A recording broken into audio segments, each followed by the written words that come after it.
नमस्कार. ज्या उमेदवारामुळे फलटणची निवडणूक हाय व्होल्टेज ड्रामा झाली होती आणि याच माध्यमातून ही निवडणूक 2 वरून डायरेक्ट 20 डिसेंबर वरती येण्यात आली होती, तेच दस्तूर खुद्द संतोष बिचुकले आपल्याबरोबर आहेत. कशा पद्धतीने थेट त्यांनी कोणताही पक्ष न पकडता थेट राजेगट पकडला, काय त्यांच्या मनात खदखद होती आणि सल होती, त्यांनी थेट राजेगट पकडला. नमस्कार. काय वाटतंय तुम्हाला की तुमच्यामुळं खरंच हे फलटण मोठ्या प्रमाणात हाय व्होल्टेज झालं? दोन्ही निंबाळकर एकमेकाविरुद्ध 2 तारखेला होणार होते, एकमेकाविरुद्ध टाकले होते, परंतु तुमच्यामुळे 20 तारखेवर गेले. काय असा जलवा केला तुम्ही की तुम्ही तर त्या निवडणूक आयोगाला चॅलेंज दिलं होतं? काय सांगाल थोडक्यात याबाबत? मी भारतरत्न डॉक्टर बाबासाहेब आंबेडकरांना मानणारा एक चळवळीतला कार्यकर्ता आहे.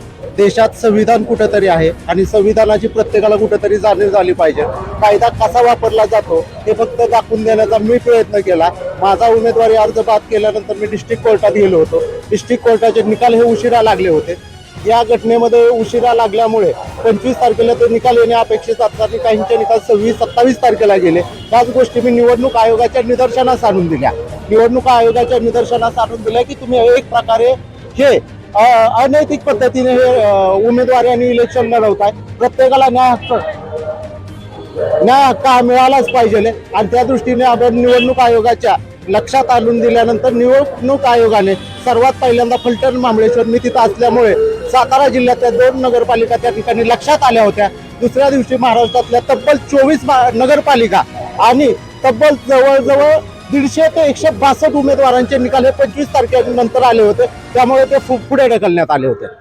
हा झाला सगळा ऐच्छिक आणि कायदेशीर प्रक्रिया तुम्ही सांगितली, परंतु तुम्ही थेट राजगटात प्रवेश केला. काय वाटलं तुम्हाला की थेट तुम्ही श्रीमंतांचा पक्षाची वाट धरली? काय सांगा. ज्यावेळेस मी महाराष्ट्रभर फिरणारा एक कार्यकर्ता आहे, पण जिकडे जाईल तिकडे फलटणचं नाव थोडं कुठेतरी दहशत, घबराट, भीती आणि मी कुठेतरी संविधान वाढणारा कार्यकर्ता असल्यामुळे लोक सगळे प्रवाहाबरोबर चालतात. रामराजनला श्रीमंत रामराजन सोबतचे बरेचसे कार्यकर्ते त्यांना सोडून गेले आणि बऱ्याच जणांचा ओघ हा भाजपच्या दिशेने होता. पण मला नेहमीच प्रवाहाच्या विरोधात पोहायला आवडतं आणि प्रवाहाच्या विरोधात जाऊन मी रामराजन साहेबांचा पाठीवरती हात ठेवून मी त्यांना पाठिंबा दिला आणि त्यांच्या प्रत्येक सभेमध्ये मी त्यांच्या सोबत राहिलो. आणि अनिकेत राजेंचा आजचा रॅली हे फक्त हेच सांगतं की येणारा का जे परवा जो निकाली ते लीड किती असेल. अनिकेत राजेंचा विजय आज पक्का झालेला आहे. तुम्हाला काय सांगायचं थोडक्यात की जी श्रीमंत रामराजे नाईक निंबाळकर यांच्या माध्यमातून मोठ्या प्रमाणात इथं विकास कामं केली जातात असं बोललं जातं आणि याच माध्यमातून या विकास कामांवरती ट्रोलिंग केलं जातं मोठ्या प्रमाणात. मोठे मोठे मंत्री आणून दस्तूर खुद्द मुख्यमंत्री आले आणि त्यांनी डायरेक्ट त्या भाजपच्या नेत्याला क्लीन चिट दिली गेली. यावर काय मत करा एक सामान्य कार्यकर्ता म्हणून? काय सांगा. सामान्य कार्यकर्ता म्हणून मी एक सांगू शकतो, मुख्यमंत्री जर आले असतील तर ते संतोष बिचुकलेमुळे आले. कारण 2 तारखेचा निकाल निवडणूक पुढे गेल्यामुळे मुख्यमंत्री येते आणि महाराज साहेबांनी गेल्या 35 वर्षामध्ये खरंच फलटण शहराचा विकास केलेला आहे. शेतातलं पाणी असेल, रस्ते असतील, याचं काम त्यांनी मोठ्या प्रमाणात केलेलं आहे. तुम्ही जर पाहत असाल तर 2000 जे काय म्हणतात की बारामतीचा रोड, दहिवडी साईडला रोड 2017 साली त्या रस्त्याची मान्यता मिळाली. 30-30 किलोमीटरचे टप्पे केले जात आहेत.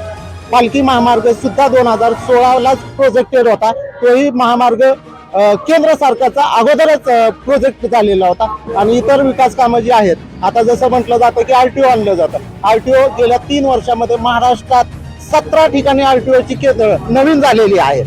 तुम्ही ज्या ज्या ठिकाणी तुम्ही कलेक्टरच्या आधीच जे ॲडिशनल कलेक्टर आहे, बऱ्याच ठिकाणी लोकांना लांब जावं लागतं, त्यांचा प्रवास टाळावा म्हणून वेगवेगळ्या भागात ॲडिशनल कलेक्टर वेगवेगळ्या भागासाठी ठेवलेले.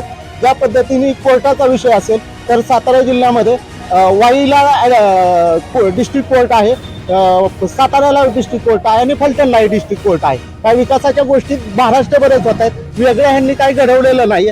जे घटणारच होतं त्या घटना घडल्यात, त्याचा विकास मानता येणार नाही. धन्यवाद.